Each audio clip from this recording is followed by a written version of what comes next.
नमस्ते दोस्तों, मैं मौर्यशा आपके अपने YouTube चैनल पर स्वागत करती हूँ। जैसा कि आप जानते हैं, मैं हार गई इस कहानी संग्रह की कहानी दीवार, बच्चे और बरसात, इस पर आज चर्चा करने वाले हैं। ठीक है, तो चलिए शुरू करते हैं। दीवार, बच्चे, बरसात, मैं हार गई इस कहानी संग्रह की ये अगली कहानी है।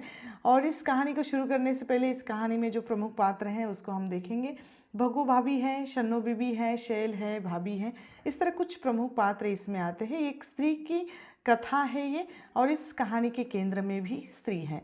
तो होता ऐसा है कि इस कहानी में आई हुई बहुत सारी स्त्रियां एक दूसरी स्त्री के पीठ के पीछे उसकी आलोचना कर रही है, उसके चरित्र का हनन कर रही है। एक तरह से हम देखते हैं कि कहानी में शैल नामक लड़की भी है जो पढ़ी लिखी है, शन्नो नामक लड़की भी है जो पढ़ी लिखी है। शन्नो का स्वभाव ऐसा है कि कभी भी स्त्रियों के बीच में उनके साथ बैठती नहीं है, उनकी बातें कभी सुनती नहीं है। लेकिन आज जनानी बैठक में इन लोगों की बैठक भरी है और वहाँ आज भाभी के कहने पर वो बैठ गई है।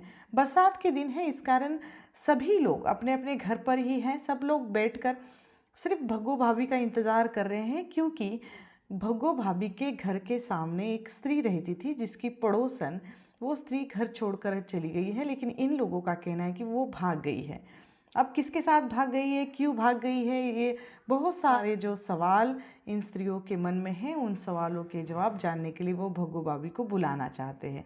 अब भग्गू भाभी को बुलाने के लिए किसी बच्चों को भेजा जाए कहा जाता है, लेकिन शन्नो की भाभी कहती है कि बच्चे सुने तब ना, बच्चे बाहर खेल रहे हैं।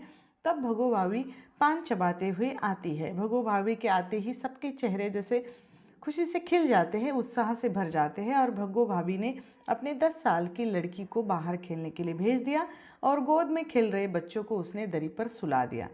फिर रहस्यात्मक ढंग से अम्मा को पूछा कि उनकी ऊपर वाली जो किराएदारिन है उसका क्या हाल है। अब होता ऐसा कि भग्गू भाभी के घर के सामने वाले घर की जो स्त्री है बहुत पढ़ी लिखी है, समझदार है, नौकरी करती है, अपने पैरों पर खड़ा होना चाहती है, स्वतंत्र विचारों की है, वो घर छोड़कर भाग गई है।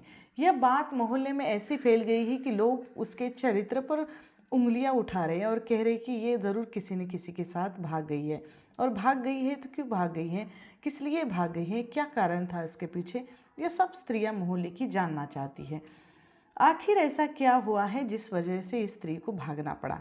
मोहल्ले की स्त्रियां भग्गू से ये सब जानना चाहती है, क्योंकि भग्गू का ऐसा स्वभाव है कि वो किसी भी बात को बहुत ही बड़ा चढ़ाकर बता देती है, सबकी खबर रखती है और सब मोहल्ले की खबर इसके पास होती है।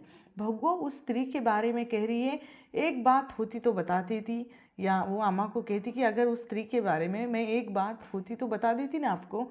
वो पढ़ी लिखी स्त्री है, उसका सास ससुर के साथ भी कोई टंटा नहीं था, उसका पति भी अच्छे से कमा था, दिखने में भी अच्छा खासा था, फिर भी ये क्यों भाग गई थी। भग्गू के हिसाब से पढ़ी लिखी स्त्रियां होती ही ऐसी है। पढ़ाई ने सब इनका धर्म कर्म जो है खराब कर दिया है।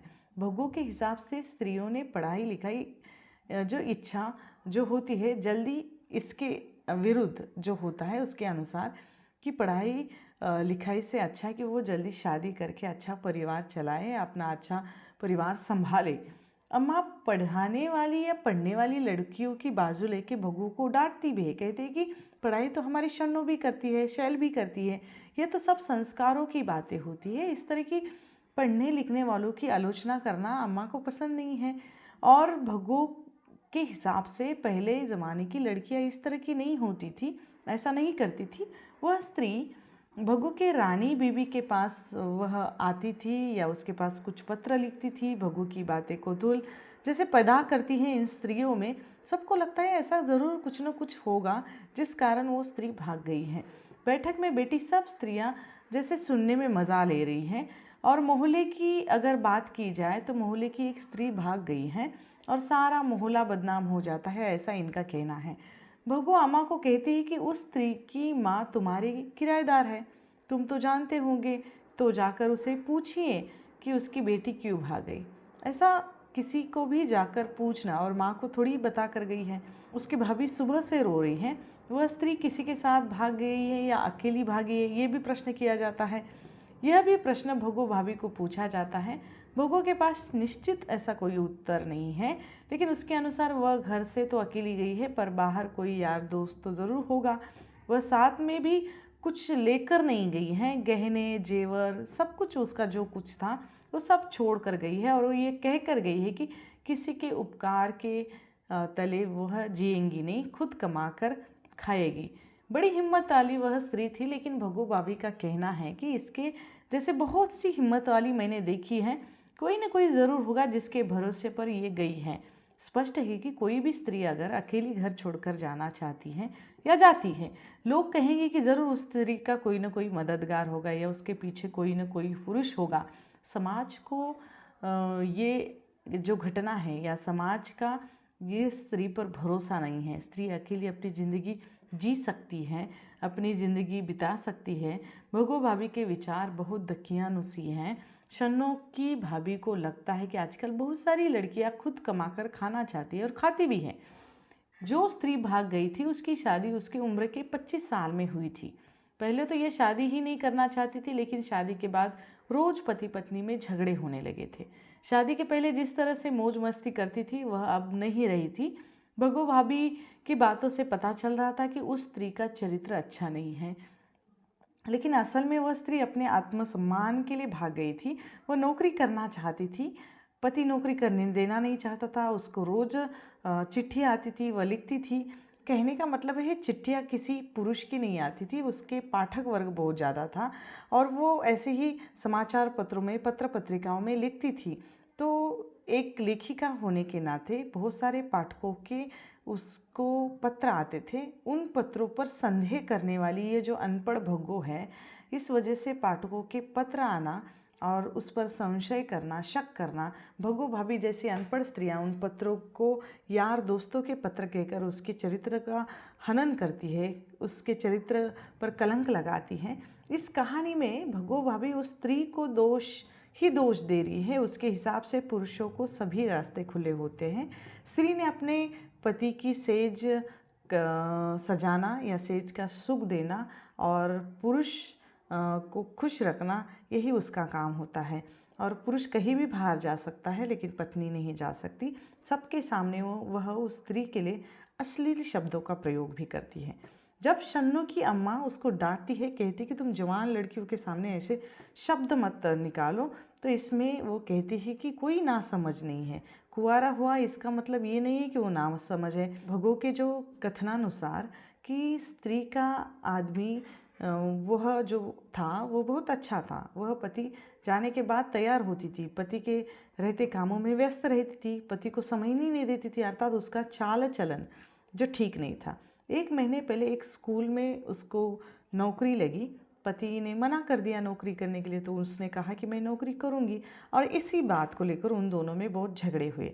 अगर पुरुष उसे रानी की तरह रखना चाहता है, क्या ज़रूरत है काम करने की, नौकरी करने की, ऐसा भगो का विचार है। तो ये जो पुराने विचार है, दकियानुसी विचार है, बहुत संकुचित विचार है। ऐसे एक स्त्री के जो भगो के विचार हैं, तभी अचानक बाहर जोरदार धमाके की आवाज़ आती है। भगो की बातें इधर चल रही है, 3-4 बच्चे की रोने की आवाज़ एक साथ आने के बाद भाभी की बातें रुक जाती है और वो दौड़कर बाहर जाती है। जब बाहर जाकर देखा तो बच्चे दीवार पर चढ़ रहे थे। बरसात के कारण दीवार चिकनी हो गई थी और फिसलने के कारण बच्चे रो रहे थे। चलते चलते मुन्नी का पैर फिसला और उसने अपने बचाव के लिए कुन्नू का हाथ पकड़ा या उसको पकड़ा, तो एक साथ दोनों बच्चे गिरे। फिर एक के बाद दूसरे बच्चे भी कूद पड़े। फिर क्या, बच्चों को दोष देने लगे और डांटने लगे। महिलाओं की बातों में विघ्न आया था, सो बच्चों पर गुस्सा निकाला जा रहा था और बातें भी किसके बारे में, किसी और पराई स्त्री के बारे में बातें हो रही थी। फिर अम्मा ने उस स्त्री के बारे में बात फिर से जानना चाहिए। 1 महीने से उन दोनों पति पत्नी में जैसे अनबन चल रही थी, अनबोला चल रहा था। सिर्फ वो खाना बनाकर रख देती थी, खाना खिलाई देती थी, लेकिन बात नहीं हो पा रही थी। किसी ने पूछा उसको अपने मर्द से डर नहीं लगता था क्या? भगो भाभी ने कहा कि नहीं, उस दिन जब उसका पति घर आया था तो वह घर पर नहीं थी। जब रात को लौटी तो उसके पति ने उसे मारा। फिर क्या, बहुत बड़ा झगड़ा हुआ और उसने भी चंडी का रूप धारण कर लिया। वह उस पर ही बरस पड़ी। तब भगो उस दोनों पति पत्नी के झगड़े में चली जाती है और उस स्त्री को माफ़ी मांगने के लिए कहती है और झगड़ा ख़त्म करने के लिए कहती है। तो स्त्री उसे कहती कि बहन जी अगर गलती होती तो 100 बार भी माफ़ी मांग लूँगी, पर गलती ही नहीं है तो मैं माफ़ी नहीं मांगूंगी। फिर साथ रहने से उसने इनकार कर दिया और उसके पति ने उसे घर से निकल जाने के लिए कहा तो वो निकल गई। कहाँ गई है कुछ पता नहीं है। बाहर फिर से धमाका हुआ। बाहर जाकर देखा तो दीवार टूट चुकी है। दीवार कैसे टूटी, अम्मा ने पूछा है। और दीवार पर बच्चे चढ़ने की कोशिश कर रहे थे और उस टूटी दीवार में से एक नया पौधा उग रहा था। इसके वजह से दीवार ढीली हो गई थी। और फिर क्या, बच्चों का रोना, अम्मा का चिल्लाना, भाभी का फटकारना आदि बातें वहाँ होती हैं। शन्नो शन्नो ये सोच रही है कि एक नन्ही सी पौध ने इतनी बड़ी दीवार को गिरा कर रख दिया। अर्थात यहाँ दीवार वास्तविक दीवार नहीं है, ये पितृसत्तात्मक व्यवस्था की दीवार है। यह वह पौध है, वह स्त्री है छोटी सी, जो अपने नए विचारों को जैसे उगा रही है, जो अपने स्वयं के अस्तित्व का निर्माण स्वयं करना चाहती है। इस दीवार को तोड़कर, पितृसत्तात्मक व्यवस्था की दीवार को तोड़कर वह आगे जाना चाहती है, आगे निकल गई है। समाज की बातों की परवाह किए बगैर वह अपनी नई दुनिया बसाने चली जाती है। एक स्त्री का घर छोड़ना उसके चरित्र पर आ जाता है और उसके पीठ पीछे समाज तरह तरह की बातें करने लगता है। वास्तव में वह स्त्री बिना बताए नहीं गई है, बोल कर गई है और सब वह जानते हैं कि वो पढ़ी लिखी है, आत्मनिर्भर है, स्वतंत्र है, लेकिन उसे गुलामी में जीना पसंद नहीं है, इसलिए वो उसने घर छोड़ा है। तो मोहल्ले में, समाज में ऐसी बातें फैल गई हैं कि वो भाग गई है। ज़रूर उसका किसी न किसी के साथ कोई चक्कर होगा या उसके पीठ पीछे कोई होगा, ज़रूर कोई न कोई उसका साथ देने वाला होगा, तभी तो उसने इतनी बड़ी हिम्मत की है। क्योंकि समाज व्यवस्था या समाज को आज यह अभी तक इतना विश्वास नहीं है कि स्त्री अकेली रह सकती है, खुद के पैरों पर खड़ी हो सकती है, आत्मनिर्भर बन सकती है, खुद कमा कर खा सकती है। अभी तो इस पर विश्वास नहीं होता। ज़रूर किसी न किसी के साथ स्त्री का नाम जोड़ दिया जाता है, भले ही वो अकेली संघर्ष क्यों न करती हूँ। तो इस कहानी में कुछ निष्कर्ष बन पड़ते हैं। स्त्री अस्तित्व की बात इसमें आई है, पितृसत्तात्मक दीवार को गिराने की घटना है, समाज की सोच का एक बहुत ही असरदार उदाहरण यहाँ दिया है। एक स्त्री के स्वतंत्रता की ये कहानी है। समाज व्यवस्था स्त्री को ही दोषी ठहराती है, हर हाल में उसको दोषी ठहराया जाता है। स्त्रियों के बहुत से बंधन हम देखते हैं इस कहानी में, उस पर बहुत सारे बंधन हैं। पुरानी सोच की दीवार गिर जाती है, नए विचारों की शुरुआत है और स्त्री ही स्त्री के विरोध में है। ये जो वाक्य प्रचलित हो रहा है ये गलत है।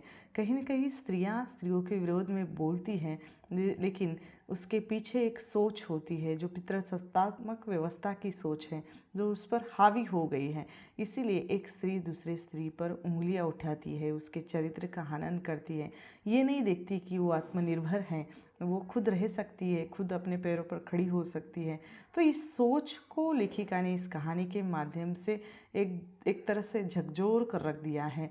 तो ये कहानी यहीं पर समाप्त हो जाती है। आप लोगों को दीवार, बच्चे और बरसात ये प्रतीकात्मक है। ये कहानी कैसे लगी मुझे कमेंट करके ज़रूर बताइएगा, क्योंकि दीवार पितृसत्तात्मक व्यवस्था की है।